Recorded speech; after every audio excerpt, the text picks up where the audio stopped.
Olá, pessoal, tudo bem? A aula de hoje vai ser sobre a nova ordem mundial. A nova ordem mundial, ou nova ordem geopolítica mundial, significa o plano geopolítico internacional das correlações de poder e força entre os estados nacionais após o final da Guerra Fria.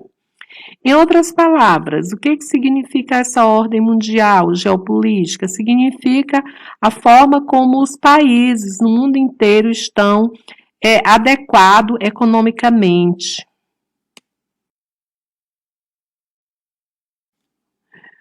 A queda do Muro de Berlim, que aconteceu em 1989, e o esfacelamento da União Soviética em 1991 foram exemplos, do final da Guerra Fria. Nesse período, o mundo se viu diante de uma nova configuração política e econômica também, porque houve muitas mudanças nesse período, onde os Estados Unidos, ele obteve a sua soberania, ou seja, ele venceu a Guerra Fria com a expansão do capitalismo.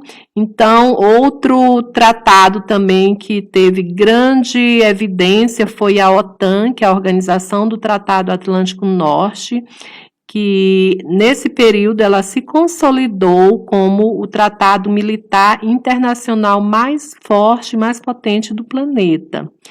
Antes, encontrava-se,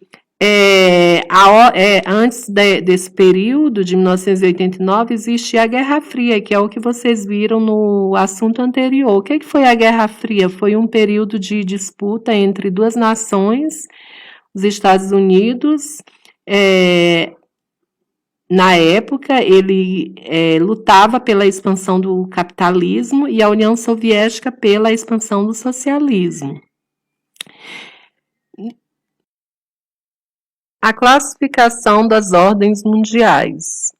Ficou assim: unipolar, uma única potência mundial, ou seja, uma superpotência, ela dominava todas as nações mundiais. Multipolar, eram várias potências regionais que dominavam tanto a política quanto a economia daqueles países. Bipolar, duas superpotências mundiais, que é o exemplo da Guerra Fria, que foram os Estados Unidos e a antiga União Soviética, e unimultipolar, que é uma única superpotência mais outras várias potências. Unipolaridade. A primeira expressão que pode ser designada para definir a nova ordem mundial é a unipolaridade. Uma vez que, sob o ponto de vista militar, os Estados Unidos se tornaram soberanos diante da impossibilidade de qualquer outro país rivalizar com os norte-americanos nesse quesito. Aqui deu o exemplo dos Estados Unidos. Por que os Estados Unidos se tornou um país unipolar, ou seja, a única nação soberana a nível mundial? Exatamente por conta do seu arsenal militar, arsenal bélico e a grande força militar, a grande corporação que aquele país detinha e ainda detém até os dias de hoje, Então, por isso, ele se tornou um país unipolar.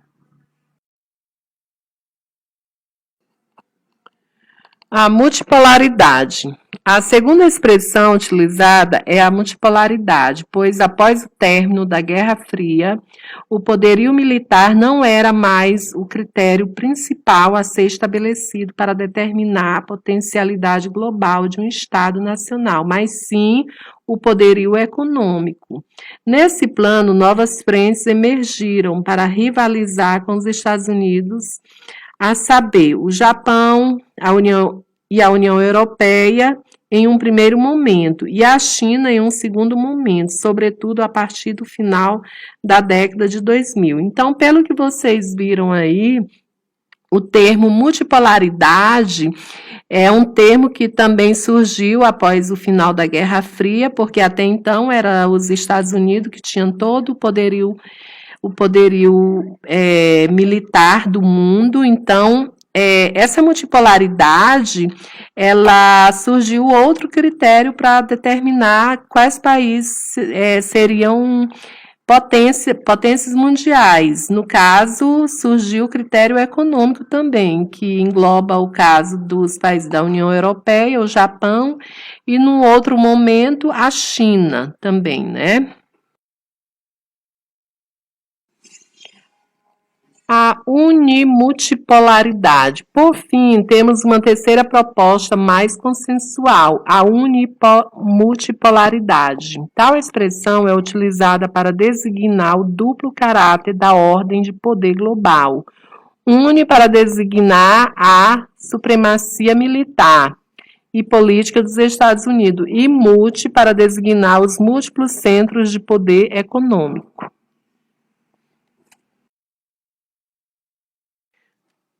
Mudanças de hierarquia internacional. A nova ordem mundial, ela trouxe uma necessidade de reclassificar a hierarquia entre os estados nacionais.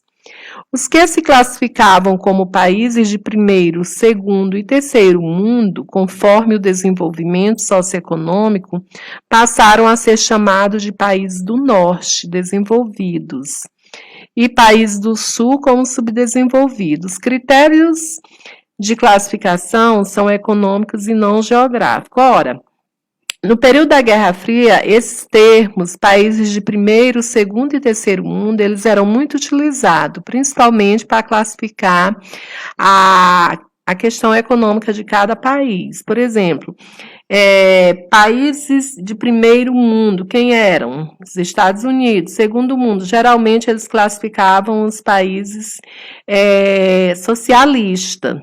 E os de terceiro mundo eram os países mesmo que tinham uma economia mesmo mais precária.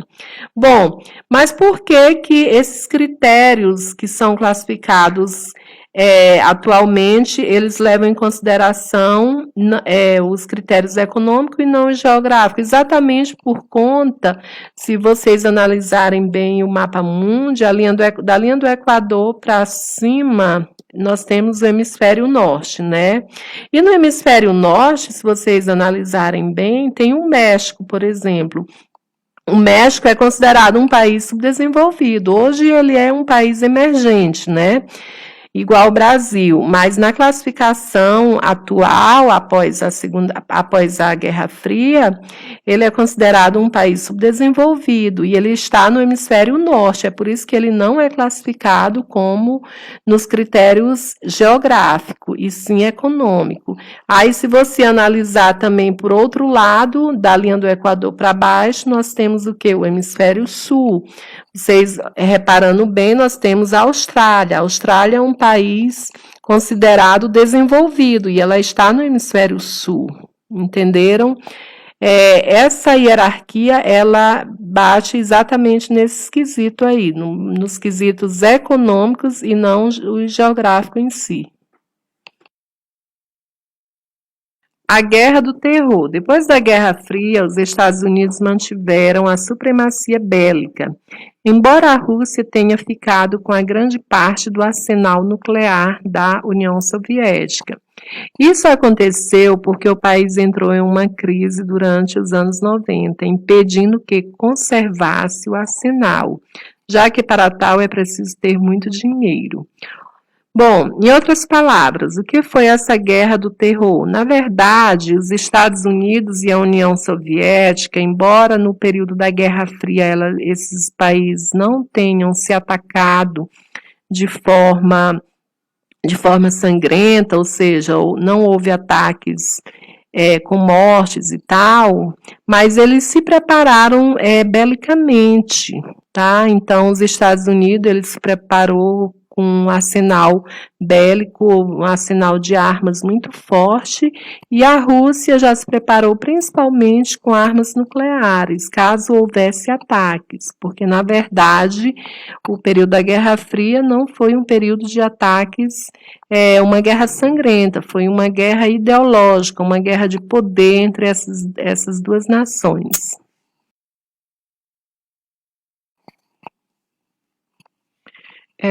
Por conta ainda de todo esse arsenal bélico que os Estados Unidos detinha e que ainda detém até os dias de hoje, eles precisavam de um novo inimigo para justificar os seus investimentos pesados em armamentos e tecnologias de guerra. Foi aí que, no ano de 2001, surgiu um novo rival, né, que foi aquela organização terrorista Al-Qaeda, lá nos países do Oriente Médio, que eles ficam, e no atentado de 11 de setembro, em solo norte-americano, que aí foi a partir daí que, principalmente, que os Estados Unidos, ele teve, assim, uma grande disputa bélica, realmente, de fato, foi nesse período, foi quando essa organização terrorista atacou lá as Torres Gêmeas, e, de alguma forma, pode ter se consolidado uma nova guerra entre esses países. Na época, os Estados Unidos era presidido por George W. Bush, né? Foi nesse período que eles começaram exatamente essa chamada guerra ao terror, onde os Estados Unidos gastavam centenas de milhões de dólares com a invasão do Afeganistão e a perseguição dos líderes da organização terrorista, como foi o caso de Osama Bin Laden, que foi o principal comandante da invasão lá das Torres Gêmeas. Algumas das características da nova ordem mundial são o fortalecimento da globalização, o crescimento do neoliberalismo e o surgimento de novos blocos econômicos. Com a expansão dos sistemas financeiros internacionais, a facilidade de transporte e a ampliação da internet, a comunicação entre o mundo, tudo isso se tornou mais fácil. Em outras palavras, essas características da nova ordem mundial, quando se fala na questão da globalização, o que é a globalização? A globalização é um sistema que envolve várias características, tanto econômica, como sociais, como política, que envolve várias nações a nível mundial em termos de avanços tecnológicos. Por exemplo, a internet hoje. A internet hoje é uma grande aliada do sistema globalizado, do mundo globalizado. Tá? A globalização, na verdade, ela nada mais é do que fruto do sistema capitalista que avançou no mundo inteiro de uma forma muito rápida e com isso houve a necessidade de haver um meio de comunicação, um meio de transporte de forma mais rápido para que acelerasse o comércio. Tá? Outra característica dessa ordem mundial é o neoliberalismo. O que é o neoliberalismo? O neoliberalismo nada mais é do que a privatização dessas empresas, ou seja, a terceirização, por exemplo, de empresas estatais, empresas que dependem do governo, e o mundo capitalista, ele tem esse grande aliado, que é o neoliberalismo, é o surgimento de empresas particulares, empresas privadas. Os blocos econômicos não eram algo novo, mas começaram a ganhar mais importância depois da Guerra Fria, por conta da competitividade criada pelo aumento da globalização e do neoliberalismo. Países precisavam se fortalecer e se proteger.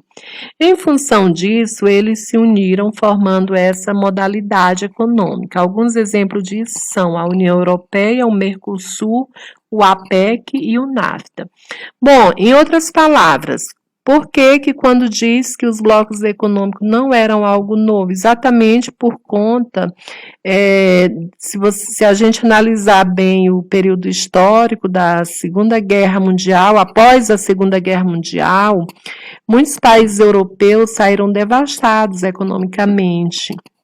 Então, foi a partir daquele momento, dessa queda, dessa desagregação econômica nesse período, que esses países se uniram e formaram um grupo econômico chamado a Comunidade Europeia, isso no ano de 1957.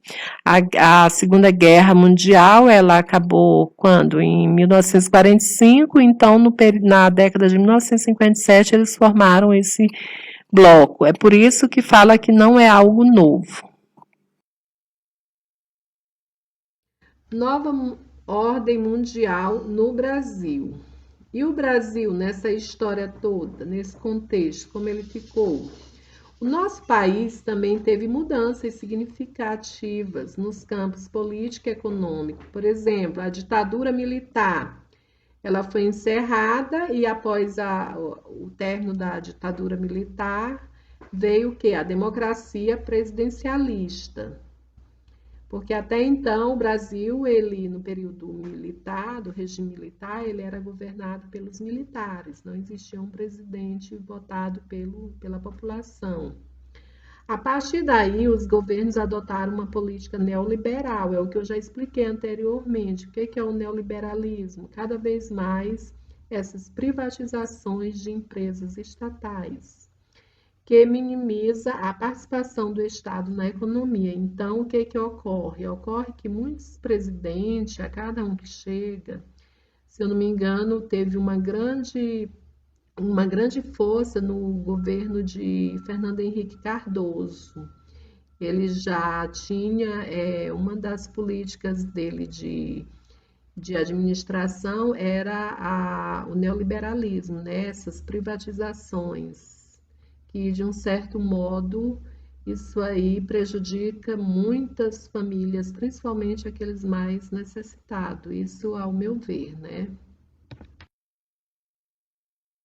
Ainda falando sobre a ordem mundial brasileira, dessa maneira o país ele seguiu uma tendência internacional, ou seja, copiando a tendência de outros países, né?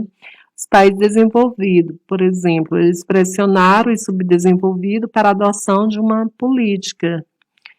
E algum tempo depois, o Brasil ele participou de duas frentes internacionais que se contrapuseram ao domínio dos países desenvolvidos. No caso, o Brasil ele integrou o grupo, os BRICS, né, que é composto por Brasil, Rússia, Índia, China e África do Sul, que eram as principais economias emergentes, tá? Então, qual é a finalidade dos BRICS? O principal objetivo dos BRICS é que esses países citados, Brasil, Rússia, Índia, China e África do Sul, isso para a previsão deles é para que o ano de 2025, como eles são um país emergente, esses países cheguem a um patamar de país desenvolvido. Eu não, sinceramente, no momento eu não vejo que provavelmente essa previsão desses países se tornarem desenvolvidos, elas consigam de fato, né? Bom, eles se uniram de maneira informal para tomar algumas ações estratégicas nos campos econômicos e política internacional.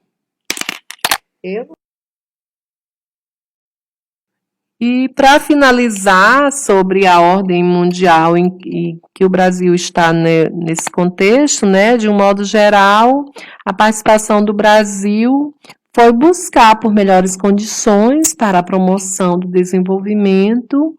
Para isso, é preciso encontrar uma forma de evoluir no plano tecnológico e industrial, pois o país ainda é muito dependente, principalmente desses tipos de investimento, que é, no caso, as tecnologias, né? E com o objetivo também de reduzir a sua dependência da divisão internacional do trabalho. E sobre a ordem mundial, era isso que eu queria falar para vocês. Qualquer dúvida que vocês tiverem, pode me procurar pelo WhatsApp ou pela própria plataforma. Eu acho até melhor que seja pelo WhatsApp, certo? E bons estudos para todos vocês.